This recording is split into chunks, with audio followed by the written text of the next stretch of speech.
ኒው ኤጅ የሚባል ሃይማኖት እንዳለ ስንቶቻችሁ ታውቃላችሁ? ኒው ኤጅ የሚባል እንዴት እንደገባው በትራስ የሆነው ኢንጂነር ጌታሁን ሄራሞ ይገኝበታል። በርካታ እምነቶችን አጠቃሎ መያዝ ይችላል ብለው ያምናሉ። አንድ ሰው የአንድ እምነት አባል ነው መሆን የሚቻለው ሰዎችን ከሃይማኖት አጥር መንጥቆ ለማውጣት እየተደረገ ያለ እንቅስቃሴ ነው። በዛሬው ዝግጅታችን እንግዲህ ስለ ኒው ኤጅ ሪሊጅን እንነግራችኋለን። እንደምን አላችሁ የምንወዳችሁና የምናከብራችሁ ዩቲዩብ ቻናላችን ቤተሰቦች። ቻናላችን አቤ ስታር አስተማሪ፣ አዝናኝና ወቅታዊ የሆኑ መረጃዎችን በመዳሰስ ወደ እናንተ ወደ ውድ ተመልካቾቹ ይዞ የሚቀርብ ሚዲያ ነው። ታዲያ ለዚህ ዩቲዩብ ቻናል አዲስ ከሆናችሁ ሰብስክራይብ፣ ቪዲዮንም ላይክ አድርጋችሁ ጀምሩት።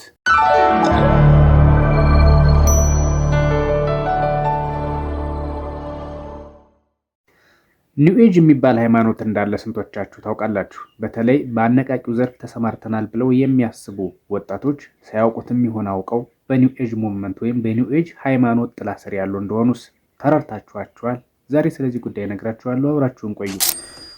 በሀገራችን ኢትዮጵያ እንግዲህ የብዝሃ ሃይማኖት እንቅስቃሴ ያለባት ሀገር ናት። ይሁን እንጂ ከዚህ ሃይማኖት ያፈነገጠና ስርዓትን ወግንና ባህልን የሚሸረሽር አንድ ትልቅ አደጋ በሀገራችን ላይ አንዣቧል። ይኸውም እንግዲህ በነ ኤካርት ቶሌ አማካኝነት በዓለም የተዋወቀውና የተንሰራፋ የመጣው ኒው ኤጅ ሃይማኖት ወይም ኒው ኤጅ ሪሊጅን ተብሎ የሚጠራው ሃይማኖት በሀገራችን ማቆጥቆጥ ጀምሯል። ከሰሞኑ እንግዲህ በማን ያዘዋል እሸቱ የዩቲዩብ ቻናል ቀርባ ነገሩን ፍርጥርጥ አድርጋ ያስረዳችን ሰላም አንስቶፔብል የተባለችው የዚህ ሃይማኖት አቀንቃኝ ከሁሉም ሃይማኖቶች መልካሙን በመምረጥ ማመን ይችላል ብለው ያስባሉ። ይኸውም እንግዲህ ከትክክለኛ ሃይማኖት ለማፈንገጥና ሰዎችን ከሃይማኖት አጥር መንጥቆ ለማውጣት እየተደረገ ያለ እንቅስቃሴ ነው። ማህበረሰብን ከሃይማኖት አጥር በማውጣት ለጥልቁ ዓለም ወይም ለሉሲፈር ተገዢ እንዲሆን የማስገደጃ መንገድ የመጣ አዲስ የሃይማኖት ስልት አለ። ይኸውም እንግዲህ ኒው ኤጅ ሪሊጅን ይባላል። ይህ ሃይማኖት እንግዲህ በ18ኛው ክፍለ ዘመን አካባቢ እንደተጀመረ ብዙ ጊዜ ይነገርለታል። የዚህ ሃይማኖት እንግዲህ አቀንቃኞች ተጽዕኖ ፈጣሪ ናቸው ተብለው የሚታወቁ ዌስተርን ሰዎች አሉ። ከነዚህ መካከል እንግዲህ እነ ጆ ዲስፔንዛ እና ኤካርት ቶሌ ይገኙበታል። የዚህ ሃይማኖት ዋና ዓላማ እንግዲህ ማህበረሰቡን ከሃይማኖት አጥር በማውጣት ራሱ አምላክ እንደሆነ ራሱ ጌታ እንደሆነ ማስቻልና ማስገንዘብ ነው። በዚህ ሃይማኖት አስተምሮ እንግዲህ ማንም ሰው አምላክ የመሆን አቅም አለው ብለው ያስባሉ። ምክንያቱም አምላክ ሁሉም ቦታ አለ። ሁሉም ቦታ ካለ በእኔም ውስጥ አለ። ስለዚህ በእኔም ውስጥ ካለ እኔ ራሴ አምላክ የመሆን አቅም፣ ስልጣንም ችሎታውም አለኝ ብለው ያስባሉ። ይህንን አምላክነት ለማግኘት ደግሞ ሜዲቴት ማድረግ ያስፈልጋል ብለው ያስባሉ። በሜዲቴሽን ራሳቸውን አምላክ ለማድረግ የሚታትሩ ሞኞች ናቸው እንግዲህ በዚህ ሃይማኖት ጥላ ስር ውስጥ ተዘፍቀው የሚገኙት። እነዚህ ሰዎች እንግዲህ የኒው ኤጅ ሙቭመንት አስተምሮን ልምምድ ይህ እንዲህ አይደለም ብላችሁ እንዳትሞግቷቸው ከሃይማኖታዊ ልምምዱ ጋር እያገናኙ ሰው ጥያቄ እንዳያነሳና ጥያቄ እንኳን ቢያነሳ በሃይማኖት ሰበብ ለመሸፈን እንዲያስችላቸው ከሃይማኖት ጋር እያቆራኙ ምላሾችን ሲሰጡ ይስተዋላል። ከነዚህ መካከል እንግዲህ ሜዲቴሽን ነው። ሜዲቴሽን በኒው ኤጅ አስተምሮ ውስጥ ወይም በኒው ኤጅ ሪሊጅን ውስጥ ትልቁን ቦታ የሚይዘው ይሄ ልምምድ ነው። ይህ ልምምድ እንግዲህ ከኦርቶዶክስ እምነት የአርምሞ ስርዓት ጋር እያገናኙ ሲሸወዱ ይስተዋላሉ። ይህ በፍጹም የማይገናኝና መሆን የሌለበትም እንደሆነ በዚህ ልምምድ ውስጥም የቆዩ ልጆች ወጠው ምስክርነት የሰጡ ሰዎችንም ተመልክተናልና ወደዚህ ወደ ኒው ኤጅ የሚባል እንዴት እንደገባውበት ራሱ እንዴት ወደ እኔ እንደመጣ ራሱ በመጀመሪያም ሀቅ ለመናገር እኔ አይረዳኝም ነበረ። በጣም እንደ ብርሃን ሆኖብኝ ነው የመጣው እና ወደዛ ገባው ማለት ነው። የኒው ኤጅን ሃይማኖት በጥብቅ ተረድተው ከሚተቹ ኢትዮጵያውያን ምሁራን መካከል ኢንጂነር ጌታሁን ሄራሞ ይገኝበታል። በዚህ ሰውዬ አገላለጽ እንግዲህ ኢትዮጵያ ውስጥ ታዋቂ ናቸው ብለን የምንጠብቃቸው ሰዎች ሳይቀር በዚህ ሃይማኖት አስተምሮ ተዘፍቀው እንዳሉና አውቀውም ይሁን ሳያውቁ የዚህንን አስተምህሮ እያራመዱ እንዳሉ ሲናገር አድምጠነዋል። ከነዚህም ሰዎች መካከል እንግዲህ አነቃቂ ነኝ ብሎ የሚደክመው ማን ያዘዋል እሸቱ ይገኝበታል። ሌላው ደግሞ እንግዲህ $1 ከአንድ ብር ጋር እኩል አደርጋለሁ ብሎ ተንብዮ የነበረው ዳዊት ድሪምስም አንዱ ነው። ሌሎችም በርካታ ሰዎች አሉ። ከሳይካትሪስትም ከሳይኮሎጂስትም በዚህ አስተምሮ ውስጥ የተዘፈቁ ሰዎች አሉ።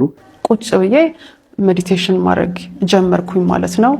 እና ሻክራ ሂሊንግ የሚባል አለ በኒው ኤጅ ውስጥ። የአብዛኞቹ ሃይማኖቶች አስተምሮ መዳረሻ አምላክ ሁሉም ቦታ አለ የሚል የጋራ ኮንሰንሰስ አለ። ይህንን መነሻ በማድረግ እንግዲህ በኒው ኤጅ ሪሊጅን ምን ብለው መጡ? አምላክ ሁሉም ቦታ ካለ አምላክ እኔም አካል ውስጥ አለ ብለው ያዘናጓቸዋል። ስለዚህ አምላክ እኔ ውስጥም ካለ እኔም አምላክ የመሆን ስልጣኑም አቅሙም አለኝ። ይህንን ደግሞ ማዳበር የምችለው በሜዲቴሽን እና በማኒፌስቴሽን ነው ብለው ያስረዷቸዋል። የክፉ መናፍስታት መሆኑን አሁን ነው የሚረዳኝ። በፊት አይረዳኝም ነበረ። በፊት እኔ ፍቅር ነው የምለው፣ ይሄ ሰላም ነው፣ ይሄ ጥሩ ነው። በዓለም ላይ እንግዲህ በዚህ በኒው ኤጅ ሪሊጅን ወይም በኒው ኤጅ ሃይማኖት አስተምሮ ውስጥ በተለይ በጉልህ የሚታወቁት እነ ጆ ዲስፔንዛ እና ኢካርቶሌ የተባሉ ተጽዕኖ ፈጣሪ ሰዎች ናቸው። እነዚህ ሰዎች እንግዲህ ዓላማቸው ሃይማኖትን በማስካድ ለጥልቁ ዓለም ወይም ለዲያብሎስ የማስገዛት ህልም ነው ያላቸው። ስለዚህ አምላክ እኔ ውስጥም ካለ እኔም አምላክ የመሆን ስልጣኑም አቅሙም አለኝ። ይህ አምላክ የመሆን ጥማት የተጀመረው እግዚአብሔር አምላክ መላእክትን ፈጥሮ እንደተሰወራቸው ማን ፈጠረም ብለው ራሳቸውን ሲጠይቁ ሉሲፈር ከሱ በላይ የሆነ አለቃ ሲያጣ አይን የፈጠርኳቸው የሚል መልስን ሰጥቷቸው አምላክ የመሆን ጥማቱ ተገለጸ። በዚህ መልስ ያልተስማማው ቅዱስ ገብርኤል ደግሞ በፍጹም የፈጠረን አምላክ እስክናገኝ ድረስ በያለንበት ጸንተን እንጠብቅ የሚል ምላሽን መስጠቱን እናስታውሳለን። እናም ሰው አምላክ የመሆን ጥማት ካለው የሉሲፈር ተከታይ ነው። አንድ ነገር ሳታደርግ ትመኛለህ። ያ የምትመኘው ነገር ወደ አንተ ይመጣል ማለት ነው። እና እንደዛ ነገሮች ብዙ መማር ጀመርኩኝ ማለት ነው። እናም እንግዲህ ይህን የኒው ኤጅ ሪሊጅን አስተምሮ ወደ ሀገራችን ይዘው በአነቃቂነት ዘርፍ ብቅ ካሉ ሰዎች መካከል እነ ማን ያዘዋል እሸቱና እነ ዳዊት ድሪምስ ይገኙበታል። እነዚህ ሰዎች እንግዲህ ላዩን ሲታዩ እውነት የሚመስል ነገር ግን በመርዝ የተጠቀለለ አደገኛ የሆነ በስኳር የተጠቀለለ አደገኛ የሆነ መርዝ ነው በወጣቱ ላይ እየረጩ ያሉት። ወጣቱም እንግዲህ ሳያውቅ በዚህ አስተምሮ ውስጥ እየነጎደ ይገኛል። እናም ለወጣቶቹ እንዲነቁ ሁሉም የቻለውን መረጃ ማካፈል ይጠበቅበታል። ኢትዮጵያውያን ወጣቶች ሆይ ንቁ! በአነቃቂ ስም ከተደገሰላችሁ የሃይማኖት ስብከት ራሳችሁን አርቁ ማለት እንፈልጋለን።